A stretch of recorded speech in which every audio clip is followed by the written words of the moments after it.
வரும் மக்களவை தேர்தலில் நாடு முழுவதும் சுமார் 96 கோடி மக்கள் வாக்களிக்க தகுதியானவர்கள் என தேர்தல் ஆணையம் அறிவித்துள்ளது. இந்தியாவில் இன்னும் சில மாதங்களில் மக்களவை தேர்தல் நடைபெறவுள்ளது. தேர்தலுக்கான ஆயத்த பணிகளில் தேர்தல் ஆணையம் மும்முரமாக ஈடுபட்டுள்ளது. இந்நிலையில் நாடு முழுவதும் 47 கோடி பெண் வாக்காளர்கள் உட்பட 96 கோடிக்கும் மேற்பட்ட வாக்காளர்கள் மக்களவை தேர்தலில் வாக்களிக்க தகுதி வாய்ந்தவர்கள் என தேர்தல் ஆணையம் அறிவித்துள்ளது. மொத்தம் வாக்காளர்களில் 1,73,00,000க்கும் மேற்பட்ட வாக்காளர்கள் 18-19 வயதை சேர்ந்தவர்கள்.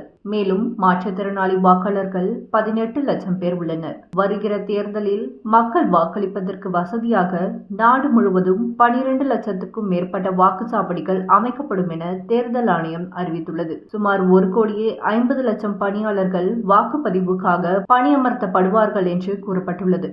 கடந்த 2019ஆம் ஆண்டு நடந்த மக்களவைத் தேர்தலின் போது நாட்டின் மொத்த வாக்காளர்களின் எண்ணிக்கை சுமார் 91,20,00,000ஆக இருந்தது. இந்தியாவில் கடந்த 1951ஆம் ஆண்டு நடந்த முதல் பொது தேர்தலில் சுமார் 17,32,00,000 பேர் வாக்களிக்க தகுதியானவர்களாக இருந்தனர். இது 1957இல் 19.37ஆக அதிகரித்தது.